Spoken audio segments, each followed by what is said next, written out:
और ये शुभम गिरोत्रा जी का सवाल है फिजिक्स वाला को लेकर के।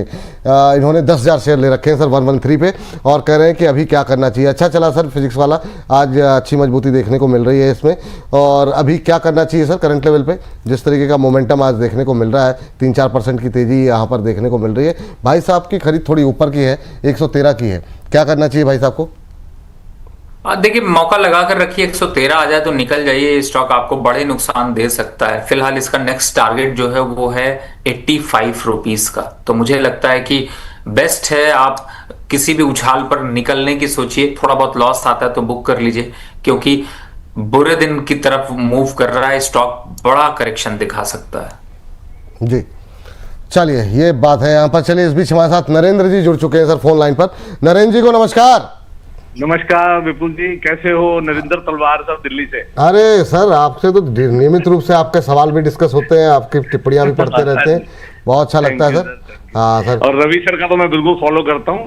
पिछले हफ्ते भी पूछा था एमटार पे। आज मेरा E2E पर है, E2E नेटवर्क मैंने नेटवर्क पे सर मैंने लिए थे 25 की क्वांटिटी। मेरा वही है 1 लाख समथिंग इन्वेस्टमेंट था, लेकिन 250 हो गए आज सुबह और 430 पे आ गए। नहीं आपने कितने ले रखे हैं सर? मैंने क्वांटिटी ली थी 25। हाँ 4300 पे। अच्छा। और आज ये हो गया 430 पे और मेरी क्वांटिटी हो गई 250।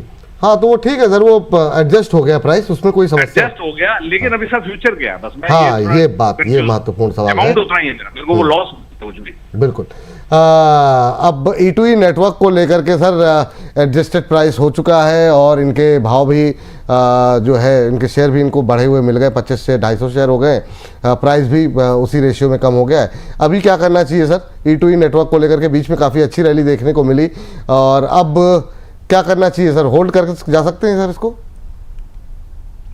देखिए विपुल जी, मैं तो इस E2E नेटवर्क से ज्यादा शुक्रिया कहूंगा कि आपको करना चाहिए, क्योंकि ये स्टॉक आपने और मुझे याद है कि जो आपके IPO के बड़े मार्केट के शोज होते तो उस पे काफी डिस्कस होता था और हर्ष वर्मा ने इसके ऊपर काफी तगड़ी रिपोर्ट आपके यहाँ पे दी थी, बहुत डिटेल डिस्कशन किया था। और E2E नेटवर्क और C2C ये सब कई तरीके के स्टॉक्स थे जिसपे डिस्कस हुआ था, तब ये स्टॉक की चर्चा शुरू हुई थी। और आज देखिए इसने एक अच्छे रिटर्न्स भी दिए हैं। फ्यूचर की देखिए बात करें तो अभी स्प्लिट और जब इस तरीके से एडजस्टमेंट होती है तो इसका मतलब है कंपनी में काफी स्ट्रेंथ वापस आने वाली है। और लॉन्ग टर्म के हिसाब से अगर आप बने हुए हैं तो बिल्कुल चिंता का विषय नहीं है। और मुझे ऐसा लगता है थोड़ा समय दीजिए, वापस इस स्टॉक के टारगेट आपको मैं दूंगा। लेकिन हाँ, अभी फिलहाल just wait, hold, don't look out others, कहीं और मत देखने की कोशिश करिए। इसको भूल जाइए थोड़ा सा दबाकर, कुछ दिन बाद इस पे चर्चा करेंगे। मेरे हिसाब से 2 वीक के बाद एक बार इसको पूछ लीजिए। ठीक है, अभी तो आप आराम से रखे रहिए सर, है ना, 1-2 हफ्ते में फिर इसको डिस्कशन में लेकर के आएंगे। वैसे भी आप तो साथ तो लगातार आपके प्रश्न जो है वो लगातार आते रहते हैं। लेकिन इस बीच पूजा जी के का सवाल ले लेते हैं। पूजा जी काफ़ी देर से परेशान है स्टरलाइट टेक्नोलॉजी को लेकर के।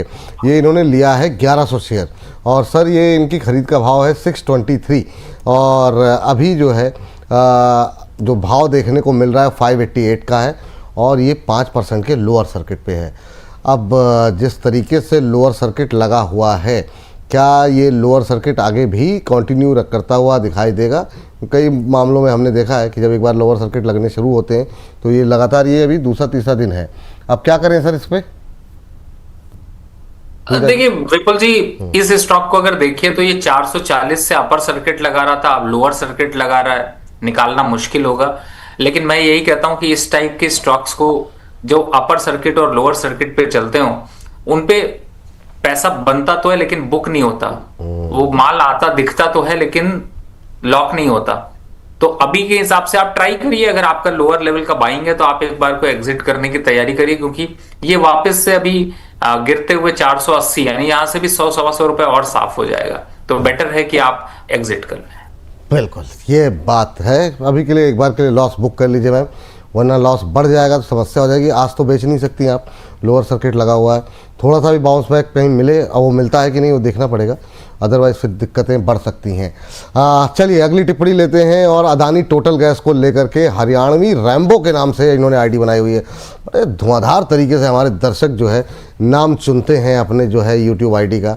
तो ये रैम्बो साहब जो हरियाणवी हैं सर, अदानी टोटल गैस को बाय करना चाह रहे हैं। हालांकि एक अच्छी खासी रैली आ चुकी है अदानी समूह के शेयरों में, अदानी टोटल गैस और साथ ही साथ जो है अदानी पावर भी सर अगर चाहें तो आप ऐड कर सकते हैं इसमें। अच्छा चला, अब ऊपर से थोड़ा हल्का हो रहा है 800 के आसपास से। अभी क्या करना चाहिए सर अदानी टोटल गैस में, नई खरीदारी किन लेवल्स पे करना चाहेंगे आप? देखिए, जब ओवर ईटिंग कर लीजिए तो फिर आपको गैस की समस्या हो सकती है, और मुझे ऐसा लगता है इस स्टॉक ने ओवर ईटिंग कर लिया है। जिस रेट पे आना था उस रेट पे पहुंच चुका था। फिलहाल बाय के लिए यहाँ पर लेवल ठीक नहीं है, जस्ट अवॉइड। वापस 680 तक टूटने दीजिए, फिर वहां पर सोचेंगे। रही बात अदानी पावर की, देखिए पावर के स्टॉक्स तो वैसे भी रुक नहीं रहे हैं, लेकिन अगर पावर में ही आपको जाना है तो मुझे ऐसा लगता है कि आप थोड़ा बहुत अगर पावर अभी भी खरीदना चाहते हैं अदानी पावर तो आप खरीद सकते हैं। टारगेट की जहां तक बात करें तो काफी अच्छा मोमेंटम अदानी पावर में देखने को मिल रहा है। 255 तक के टारगेट फिर से मिल जाएगा। 255 तक के टारगेट फिर से मिल जाएंगे। और इसी बीच हमारे साथ फोन लाइन पर जुड़ चुकी हैं हमारी अगली दर्शक माधुरी जी। माधुरी जी को नमस्कार। हाँ जी सर, नमस्ते। कैसे हैं सर? बहुत बढ़िया मैम। माधुरी जी आप कैसी हैं, कहाँ से बोल रही हैं? सर मैं गुड़गांव से बोल रही हूँ। गुड़गांव से बोल रही हैं, चलिए बहुत ज़्यादा दूरी नहीं है, हम लोग नोएडा में बैठे हुए हैं। कैसे लग रहे हैं कार्यक्रम मैम आपको? सर बहुत अच्छा, मैं काफी टाइम से देख रही हूँ, तो मैंने आज कॉल लगाया तो लग गया मैम। आप ही लोगों के लिए कार्यक्रम है मैम। कभी कभी थोड़ा सा मामला हो जाता है ये कि दर्शकों की संख्या ज़्यादा है, कार्यक्रम की समय अवधि कम है, तो इस वजह से कुछ छूट जाते हैं। आज कैसे याद किया मैम, क्या सवाल है आपका? हाँ जी सर, मैंने गोवा कार्बन लिया हुआ है 789 के करीब, 230 शेयर्स लिए हुए हैं। अच्छा तो काफी लॉस में है, तो क्या करें? और एक सर गैलेक्सी बैरिंग भी है, ये लिया हुआ है 1456 में 60 शेयर। पहले इसको जरा डिस्कस कर लेते हैं। अच्छा, चुन चुन के आपने शेयर लिए मैम, है ना? आप कार्यक्रम भी डेली देखती हैं, लेकिन आपने लिया गोवा।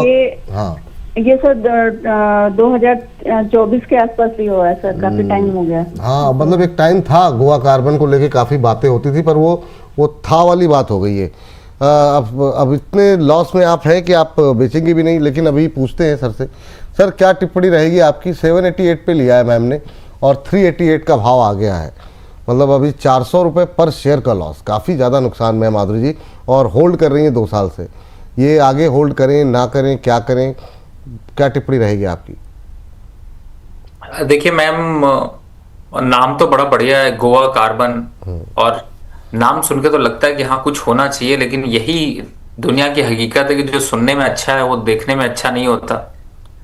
और इस समय इसके फंडामेंटल अगर देखेंगे आप तो आप खुद भी इस स्टॉक में निवेश नहीं करना चाहेंगे। ये तो वही बात है कि आपके घर के बगल में कोई रहता है और उन्होंने दुनिया भर से लोन ले रखा है, और उसके बाद भी आपके घर आ गए और कह दिए कि मैडम मुझे 10,000 रुपए दे दीजिए, आप देंगी नहीं देंगी? वही सिचुएशन है। तो मेरे हिसाब से आप इस स्टॉक को एग्जिट कर लीजिए। अभी जस्ट मैंने एक स्टॉक रिकमेंड किया है, दैट इज गेल, 168 का है। अगर आप खरीदेंगी तो एक के बदले 2 शेयर खरीद लेंगी। और दूसरी बात है कि कुछ नहीं चला, स्टॉक नहीं चला, तो आपको डिविडेंड मिल जाएगा, और डिविडेंड नहीं मिलेगा तो स्टॉक रिटर्न दे जाएगा। लेकिन ये सिर्फ आपको दुख, दर्द, परेशानी देगा। मेरे हिसाब से ज्यादा बेटर है कि आप उसको एक बार एग्जिट कर लीजिए और दूसरी तरीके से सोचिए। हाँ, एक काम कर लीजिए, एग्जिट करने के बाद उस स्टॉक को कुछ दिन लगाकर जरूर देखिएगा, क्योंकि अगर बढ़ जाए तो थोड़ी सी रुसवाई भी देना जरूरी है। लेकिन और अगर घट जाए तो फिर कहिएगा कि चलिए मैंने सही डिसीजन लिया। तो बुरे के लिए हम हैं और अच्छे के लिए आप हैं। वाह, बहुत शानदार। और बाकी माधुरी जी, ये आप गुड़गांव में हैं और लगातार हमारा ये प्रयास रहता है कि हमारी जो महिला शक्ति है उसको और ज़्यादा समृद्ध ज्ञान से किया जाए, आर्थिक रूप से किया जाए। और इसी प्रयास में अब हम पहुंच रहे हैं गाज़ियाबाद। तो अगर आपके पास समय है तो आप बिल्कुल जो है गाज़ियाबाद पहुँचे 13 जून को सुबह 11 बजे।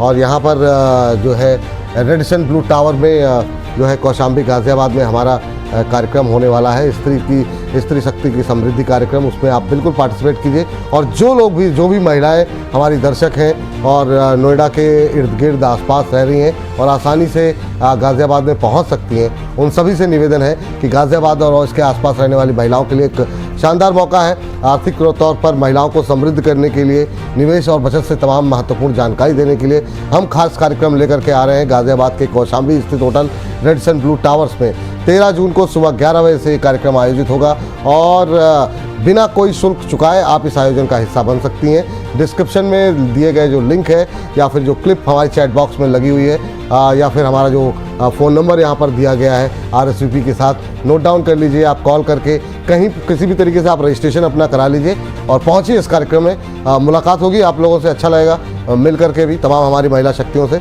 और काफ़ी कुछ सीखने को मिलेगा आपको। और साथ में फिर लंच करते हैं। तो शक्ति की समृद्धि हमारा विशेष कार्यक्रम, इस बार जुड़िए 13 जून को हमारे साथ।